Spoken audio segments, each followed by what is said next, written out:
지옥에나 가세요. 부산 돌려차기 사건의 피해자가 남긴 말입니다. 한 소녀가 있었습니다. 올해 17살 고등학생이었습니다. 지난 5월의 그날도 여느 때와 같은 하루였을 겁니다.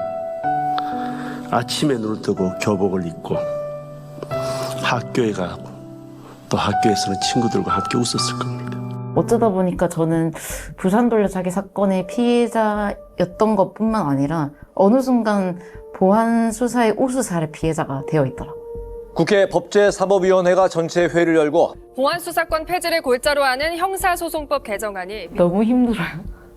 전 국민이 범죄 피해자가 되면 그때는 우리 마음을 이해하겠지 하는 말을 해요. 그런데 이 분노는 범인에게만 향한 것이 아니었습니다. 자신의 사건을 한 번만 더 제대로 봐달라고 피해자가 직접 매달려야 했던 현실, 그리고 이제는 그 두 번째 확인의 문마저 사라질 수 있다는 두려움, 바로 그 현실을 향한 말이었습니다. 잠깐, 첫 번째 수사가 잘못됐다면 누가 다시 확인해야 할까요? 수사기관이 놓친 증거를 피해자가 직접 찾아야 할까요? 오늘 이야기는 검찰과 경찰 중 어느 기관이 더 옳으냐는 이야기가 아닙니다.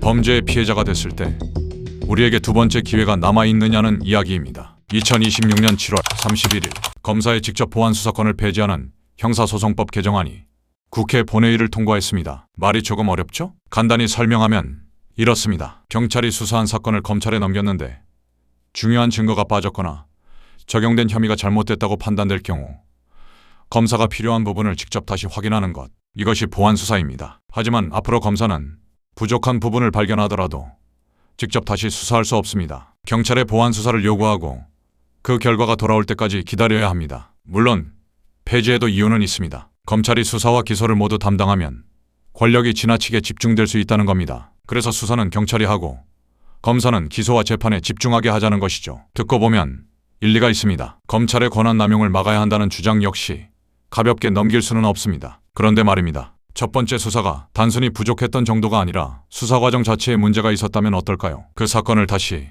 같은 기관에 맡기는 것만으로 충분할까요? 바로 이 질문을 보여주는 사건이 있습니다. 부산 돌려차기 사건입니다. 청바지봤는데 지퍼가 열려있대요.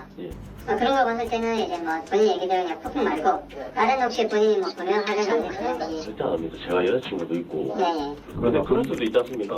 이렇게 처음에 이렇게 잡았을 때 그때 이렇게 올라가고 그게 됐을 수도 있지 않습니까? 제가 이렇게 끌고 이렇게 하니까 예. 충분히 본인 얘기대로 난 충분히 해요. 왜냐면 실제로 보면 이제 그때 폭행을 해가지고 여자분이 지금 상해적으로 이렇게 되쳐진 것도 있거든요. 그러니까 저는 이제 물어보는 거죠. 피해자가 정신을 잃고 CCTV 사각지대로 끌려간 시간은 약 7분. 최초 목격자는 피해자의 청바지 지퍼가 열려 있었다고 말했습니다. 하지만 초기 경찰 수사에서 성범죄 가능성은 중심적으로 다뤄지지 않았고 사건은 중상해 혐의로 검찰에 넘어갔습니다. 피해자는 계속 물었습니다. 그 7분 동안 무슨 일이 있었는지, 자신의 옷은 왜 그런 상태였는지 한 번만 더 제대로 확인해 달라고 말입니다. 그리고 사건이 검찰로 넘어간 뒤 조사 분위기는 달라집니다. 이 피해자가 말하고 싶었던 것은 경찰은 나쁘고 검찰은 훌륭하다는 이야기가 아니었습니다. 사람이 하는 일이기 때문에 각 기관이 해야 할 역할이 따로 있다는 것이었습니다. 한 기관이 놓친 사실을 다른 기관이 다시 확인할 수 있어야 한다는 겁니다. 그런데 더 충격적인 사건이 벌어집니다. 지난 5월 광주에서 17살 고등학생이 일면식도 없던 남성에게 살해됐습니다. 범인은 23살 장윤기였습니다. 경찰은 장윤기를 일반 살인 혐의로 검찰에 넘겼습니다. 하지만 수사 과정에서는 이해하기 어려운 일들이 이어졌습니다. 범행 차량에서 케이블 타이가 발견됐지만 증거물로 확보되지 않았습니다. 장윤기의 원룸에서는 훼손된 성인용 인형이 발견됐지만 이건 역시 압수되지 않았습니다. 그리고 경찰의 압수수색이 끝난 뒤 장윤기의 아버지가 원룸에 들어가 문제의 물건과 휴대전화들을 없앴습니다. 그런데 장윤기의 아버지는 현직 경찰 간부였습니다. 수사팀 관계자가 아버지에게 원룸 주소와 도어락 비밀번호를 알려줬다는 의혹이 제기됐고 수사 과정에서 여러 차례 연락을 주고받은 정황도 나왔습니다. 경찰이 받아놓은 감식 결과가 검찰에 제대로 전달되지 않았다는 사실까지 드러났습니다. 케이블 타이, 훼손된 물건, 사라진 휴대전화, 누락된 감식 결과, 그리고 수사팀과 경찰 간부인 아버지의 연락 하나였다면 실수라고 할 수도 있었을 겁니다. 하지만 이상한 일이 계속 이어졌습니다. 그리고 이 사실들을 확인한 것은 사건을 처음 수사했던 경찰이 아니었습니다. 사건을 넘겨받아 보안 수사에 나선 검찰이었습니다. 검찰은 성범죄 목적의 범행 가능성과 증거 인멸 정황을 추적했습니다. 수사팀장은 구속됐고 경찰 간부들까지 수사선상에 올랐습니다. 그리고 법정에서 장윤기는 결국 성범죄 목적의 살인 혐의를 인정했습니다. 처음 경찰이 적용한 혐의는 일반 살인이었습니다. 하지만 두 번째 수사가 시작되자 범행의 목적과 수사 과정에서 벌어진 일들이 드러났습니다. 만약 보안 수사가 없었다면 사라진 증거와 수사팀의 유착 의혹은 언제 밝혀졌을까요? 검사의 직접 보안 수사권이 사라지면 부족한 수사는 다시 경찰로 돌아갑니다. 단순한 실수라면 다시 수사에 바로잡을 수도 있을 겁니다. 하지만 수사팀의 유착이나 증거인멸이 의심되는 사건이라면 이야기가 달라집니다. 그 사건을 다시 같은 조직에 맡기는 것만으로 정말 충분할까요? 그리고 그 과정이 길어질수록 기다리는 사람은 가해자가 아닙니다. 피해자입니다. 수사가 복잡해질수록 피해자는 변호사를 고용하고 증거를 직접 모으고 자신의 사건을 다시 봐달라고 계속 요구해야 할 수도 있습니다. 돈도 없고 인맥도 없고 법률 지식도 없는 피해자는 누구에게 도움을 청해야 할까요? 피해자가 원했던 것은 특혜가 아니었습니다. 자신의 사건을 한 번만 더 확인해 달라는 것이었습니다. 그런데 그 두 번째 문이 사라진다면 제도가 해야 할 일을 피해자가 스스로 해야 할지도 모릅니다. 그리고 이 문제를 두고 국회 본회의장에서 한 의원이 마지막 호소를 시작했습니다. 한 소녀가 있었습니다. 올해 17살 고등학생이었습니다. 지난 5월의 그날도 여느 때와 같은 하루였을 겁니다.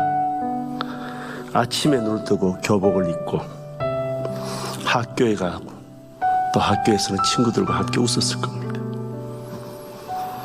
그렇게 하루를 보내고 밤이 되어 집으로 돌아가는 길, 아마 내일을 생각했을 수도 있고 그날의 친구들과 즐거운 시간들을 생각했을 수도 있고 또 그 소녀의 장래를 생각했을 수도 있겠습니다.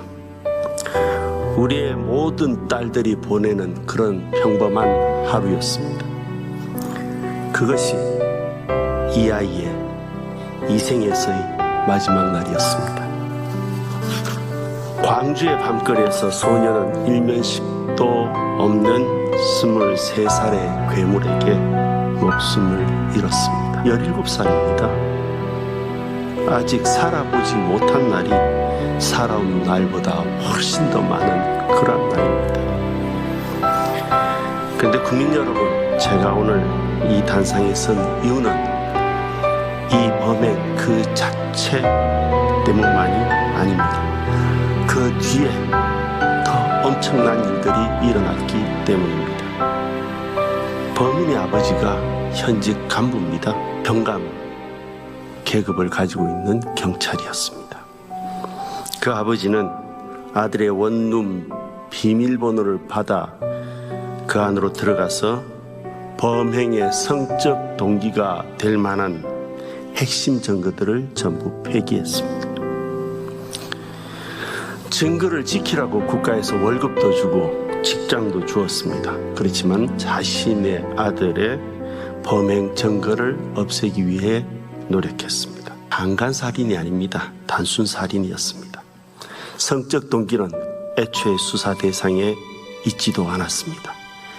여기까지가 경찰 수사였습니다. 사건을 넘겨받은 광주지검이 보안 수사에 나섰습니다.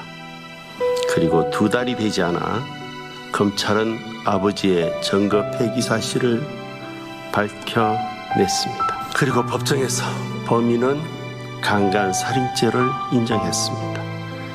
국민 여러분, 여쭤보겠습니다. 경찰 간부인 아버지가 증거를 없애고 수사팀이 그 아버지와 12차례나 통화를 한 사건입니다. 이 사건의 진실을 그 당시의 경찰에게 다시 수사해 주십시오라고 공문을 보내서 밝힐 수 있었겠습니까? 그 소녀의 부모는 아직도 지난 5월의 그 하루에 갇혀 계실 겁니다. 저는 그분들 앞에서 이 법에 대해서 찬성표를 던질 자신이 없습니다. 결국 법안은 국회를 통과했습니다. 하지만 표결이 끝났다고 해서 질문까지 끝난 것은 아닙니다. 검찰의 권한 남용은 막아야 합니다. 경찰의 수사권 역시 견제받아야 합니다. 중요한 것은 어느 기관의 권력을 지키느냐가 아닙니다. 억울한 피해자가 생기지 않는 제도를 만드는 것입니다. 첫 번째 수사가 잘못됐을 때 다시 경찰의 수사를 요구하는 것만으로 충분할까요? 아니면 다른 기관이 직접 확인할 수 있는 견제 장치도 필요할까요? 여러분은 어떻게 생각하십니까? 댓글로 여러분의 판단을 남겨주십시오.